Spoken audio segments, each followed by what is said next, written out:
प्रिय छात्रों, मैं नीरज कुमार पटवा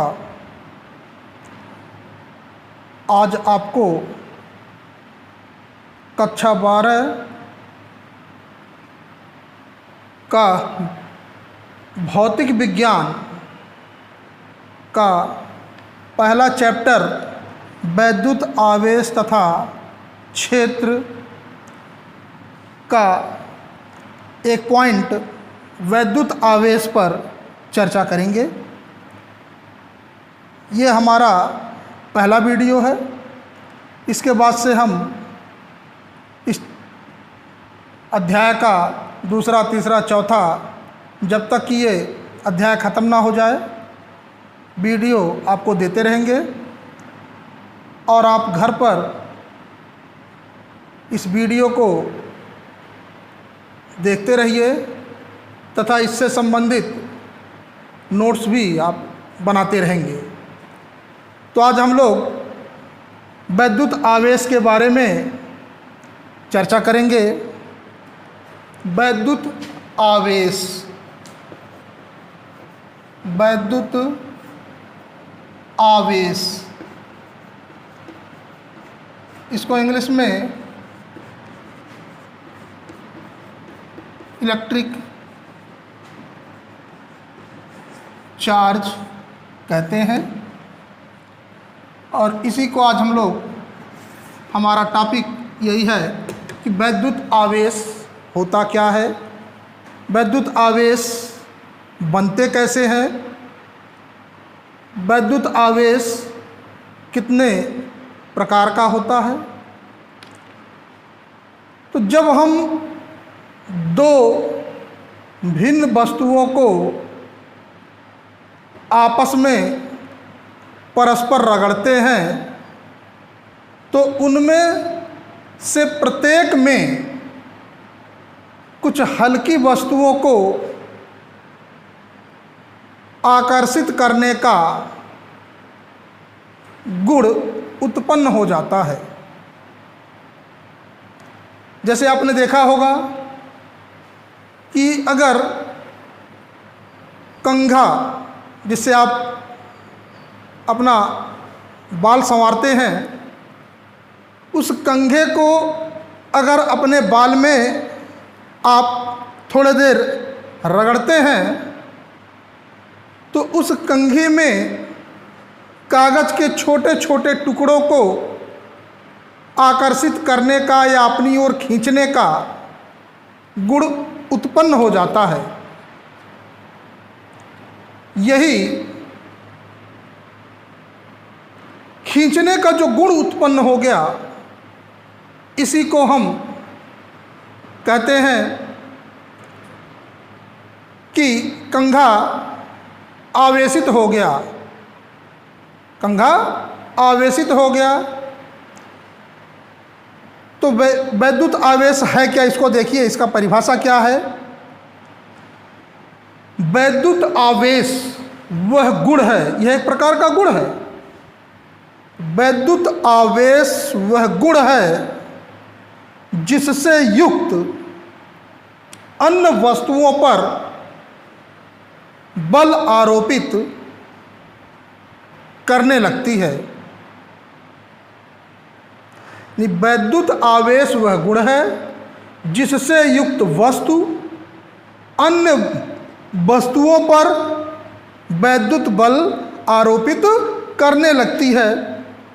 जैसे हमने बताया कि वह कंघा छोटे छोटे कागज के टुकड़ों पर बल अपना आरोपित करने लगा, यानी उसमें कंघे में वो गुण आ गया कि उस कागज के छोटे छोटे टुकड़ों को अपनी ओर आकर्षित कर लिया। यह आवेश दो प्रकार का होता है। आवेश दो प्रकार का होता है। पहला धन आवेश तथा दूसरा ऋण आवेश।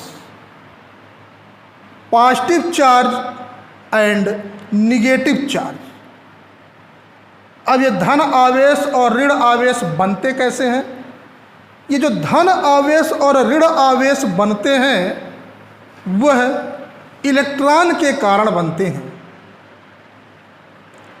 धन आवेश और ऋण आवेश का बनना यह इलेक्ट्रॉन पर निर्भर करता है। अब कैसे निर्भर करता है?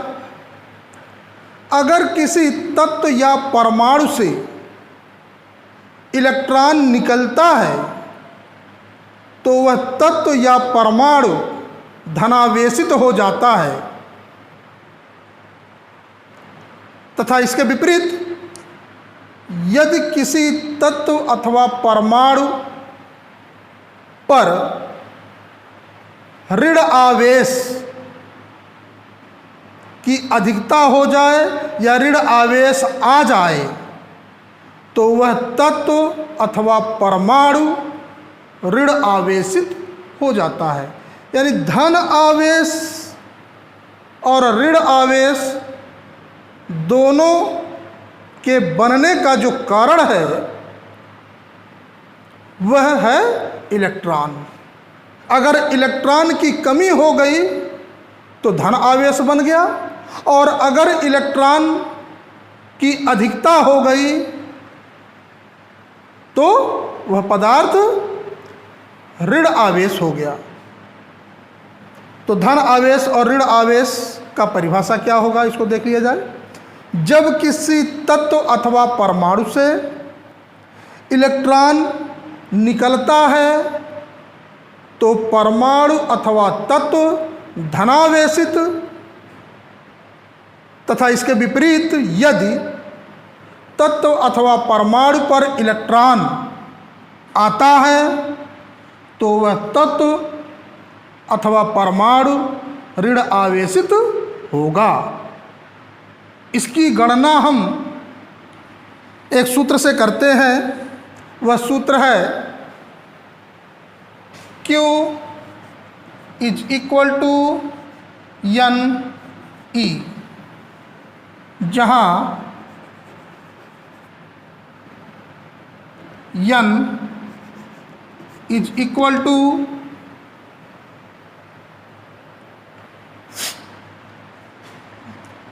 Number of electron, number of electron मतलब इलेक्ट्रॉनों की संख्या, तथा यह जो E है, E is equal to 1.6 into 10⁻⁻19 coulomb आवेश है। यानी किसी भी तत्व अथवा परमाणु पर कितना आवेश आया या कितना आवेश निकला, उसकी गणना हम Q is equal to NE से करेंगे, जहाँ N क्या है, इलेक्ट्रॉनों की संख्या, तथा E का जो मान है वह 1.6 इंटू 10⁻⁻19 कूलाम है। अब मेरे ख्याल से आप धन आवेश तथा ऋण आवेश के बारे में समझ गए होंगे। इसका अगला बिंदु है कूलाम का नियम। कूलाम का नियम ये क्या है, इसको देखा जाए। कूलाम का नियम किन्हीं दो आवेशों के बीच लगने वाला आकर्षण और प्रतिकर्षण बल है। तो कूलाम का नियम नेक्स्ट टॉपिक है हमारा।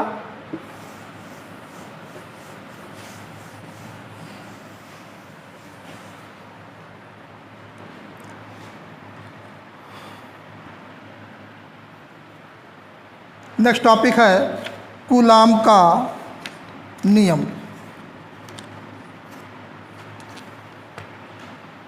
कूलाम का नियम।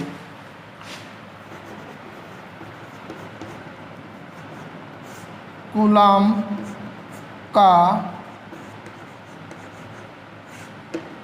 का नियम।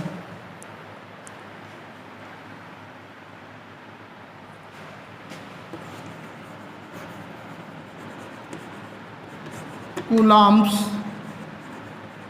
लॉ।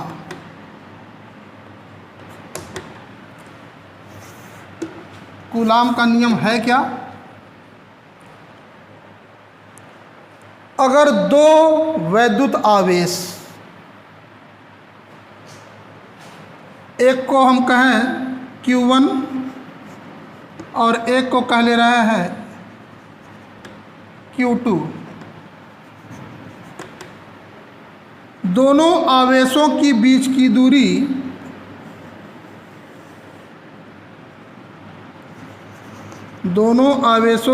की दूरी है स्मॉल r। इसी पर कूलाम का नियम बना है। अगर दो आवेश परस्पर एक दूसरे से स्मॉल r दूरी पर स्थित हों तो क्या होगा? यही कूलाम का नियम है। तो किन्हीं दो आवेशों के बीच लगने वाला आकर्षण अथवा प्रतिकर्षण बल दोनों आवेशों के गुणनफलों के समानुपाती तथा उनके बीच के दूरी के वर्ग के व्युत्क्रमानुपाती होता है। इसे कूलाम का नियम कहते हैं। यदि दो आवेश Q1 और Q2 हैं, दोनों के बीच की दूरी स्मॉल r है, तो कूलाम का नियम यही कह रहा है कि किन्हीं दो आवेशों के बीच लगने वाला आकर्षण अथवा प्रतिकर्षण बल का गुणनफल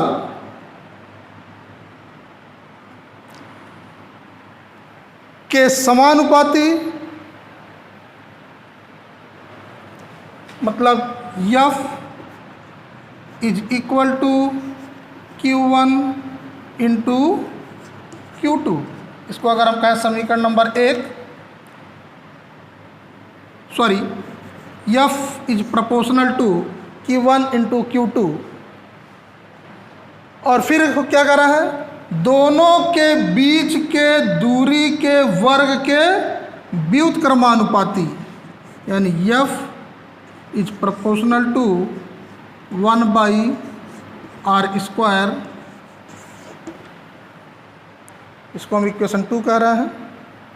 अगर इन दोनों को हम आपस में मर्ज कर दें, मिला दें, तो क्या होगा भाई? F इज प्रोपोर्शनल टू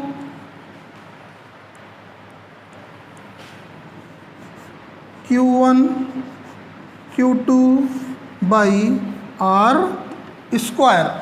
यही होगा। इसी को it implies that F is equal to 1/4πε0 Q1 Q2/r²। यही कूलाम का नियम है। अब इसको हम कैसे कहेंगे? इसको हम कहेंगे किन्हीं दो आवेशों के बीच, ये Q1 Q2 दो आवेश हैं, कहेंगे किन्हीं दो आवेशों के बीच लगने वाला आकर्षण या प्रतिकर्षण बल इन दोनों आवेशों के गुणनफल के समानुपाती तथा इनके बीच की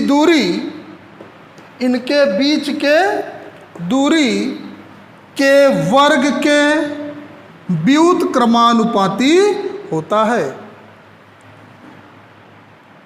अब इस सिंबल को इक्वल में बदलने के लिए हम 1/4 पाई एप्सिलॉन 0 से इसमें मल्टीप्लाई करते हैं। तो अब ये हो गया F is equal to 1/4 pi epsilon 0 Q1 Q2 by R square, जहां 1/4 पाई एप्सिलॉन 0 एक विशेष नियतांक है जिसका मान 9 × 10⁹ होता है। इसके आगे यहाँ लिखेंगे, जहाँ 1/4 पाई एप्सिलॉन 0 1/4 पाई एप्सिलॉन 0 के, सॉरी यहाँ के छूट गया, 1/4 पाई एप्सिलॉन 0 के एक विशेष नियतांक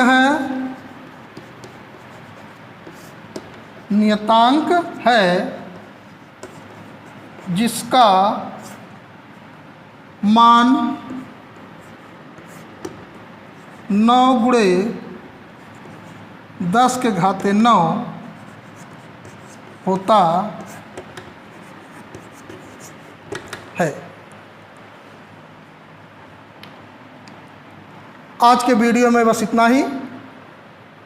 कल हम लोग चर्चा करेंगे इसके आगे कि ये जो एप्सिलॉन 0 है यह क्या है, इसका मान कितना होता है, इसका मात्रक कितना होता है, इसका बीमा क्या होता है।